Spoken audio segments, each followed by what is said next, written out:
پیر خضر سلێمان نویسکار و vekôler û mamosta di buwarê êziyatê de weqaretdawiyê Kirûmal Avahî li gorapana rewşenbîrî û civakî ya deverê kir. Pîr Xedir her ji salên heftiyan de dest bi karên nivîsînê û komkirina tekst û qewlên ayniyê yên êzidiyan kiriye û dibite deryayeke her amazî ji bo pêzanîna li ser ol û ayn û civaka êzidiyan. Xwedê Jêrazî Pîr Xedir Silêman di xola êkê û ya duyê de li Berlemanê Kurdistanê wekû parlamentar dihête diyarkirin. Dîsan bo çend salan jî wekû serokê nivîskarên Kurd li Duhokê destnîşan bûye. Ezzedîn Selîm nivîskar û vekôlerê êzidiyan ku yek ji nêzîktirîn hevalên Xwedê Jêrazî wesa bi dilekî pir xem behsa wegerkirina Pîr Xedir Silêman diketin. Her ji piçûkî de em gelek rabûyne.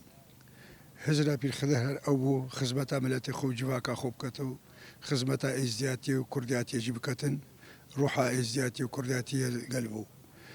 Iş destpêkê de salê heftiya de dest nivîsînê kir û xirkirina qewl û beyt û mêjuwa êzidiya kir û nivîsî û çendeha kitêb çêkirin li ser êzidî û êzidiyatiyê û êzidînasiyê. Mixabin ve îro Pîr kesakê wekî Pîr Xedirî Roşenbîr ê milletperês ê xelkê xwe diviya xizmetê biketin îroka weger kir. Hadî Babeşêx wekû hevalekî nêzîkî Xwedê Jêrazî dibêjit bi wegerkirina kesanên wekû nivîskar Şêx Îdo Babeşêx û Heyder Nezam û Pîr Xedir Silêman valehiyeka mezin di gorapana rewşenbîriya êzidiyan û Kurdistanê de hêlayîne.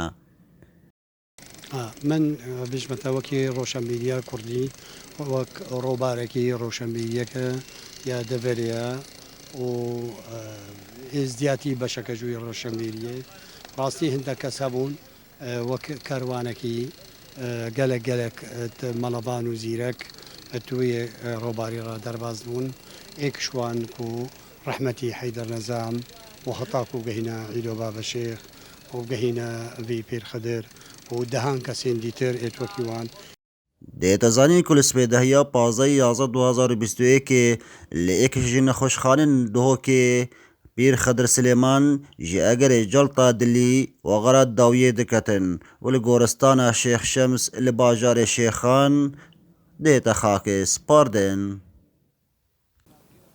Mendo megirî heqete ye, hizn û girî bêfayde ye, gor û kufin mala me ye.